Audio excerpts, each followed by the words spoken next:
Go ahead and drink this stuff if it's ice cold. Oh, okay. Welcome back. As AI continues to transform industries across the globe, the world's largest semiconductor company is racing to keep up. I sat down with the CEO of Nvidia, Jensen Huang, and he said demand for his chips is exploding.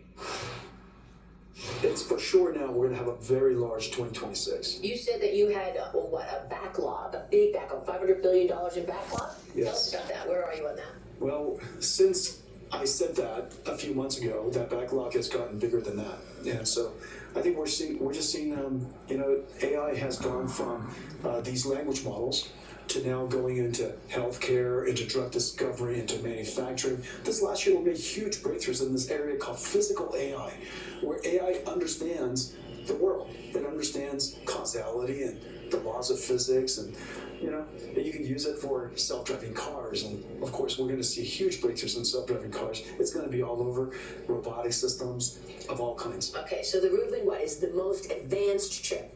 It's 10 times more energy efficient than Blackwell. It's 10 times lower cost for generating tokens than Blackwell. 10 times. And Blackwell was 10 times that of Hopper.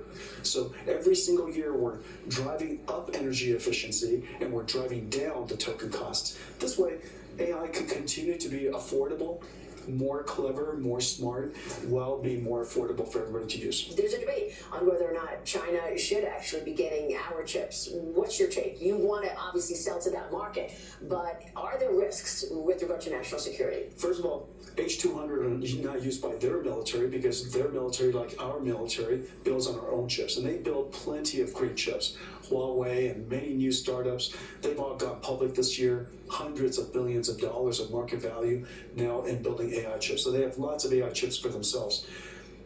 With respect to H200, we remember the AI stack is 5 layers deep. And we want to win the AI race, and we need to win the AI race at every single layer. We want to win the energy layer. We want to win the chip layer, the infrastructure layer, the AI model layer, and also the application layer. President Trump wants us to go win the marketplace, compete around the world, bring home jobs, create revenue for the United States, and continue to lead the technology around the world. We can't concede any market. And so having the ability to keep the United States at the forefront with Blackwell today and very soon Rubin, but now allowing American chip companies to compete around the world, we have the benefit of having a thoughtful and balanced strategy. I want to ask you about the question that you hear all the time, and that is, with all of this money being spent on AI, are we inching toward bubble territory? That's a great question. The budget is going to drive an enormous amount of infrastructure. We're going to be, it's very likely this is the largest infrastructure build out in human history. And over the course of the next 15 years, a lot of estimates come in at, $85 trillion. And so we're going to build a lot of infrastructure. So if you're talking about a couple of $1 trillion every year going into this, what do you say to those people who say that's absolutely not going to happen, it's a bubble, and we're going to have some companies holding the bag, banks who are lending out this money? Because remember, some of these companies who are investing in AI, they're borrowing the money. Is it a bubble? Well, during the time when companies build infrastructure, it is not unusual to borrow money.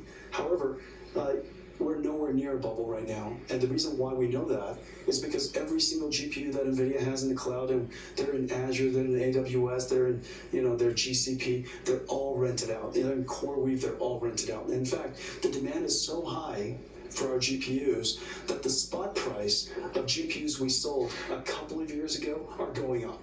And so that tells you something.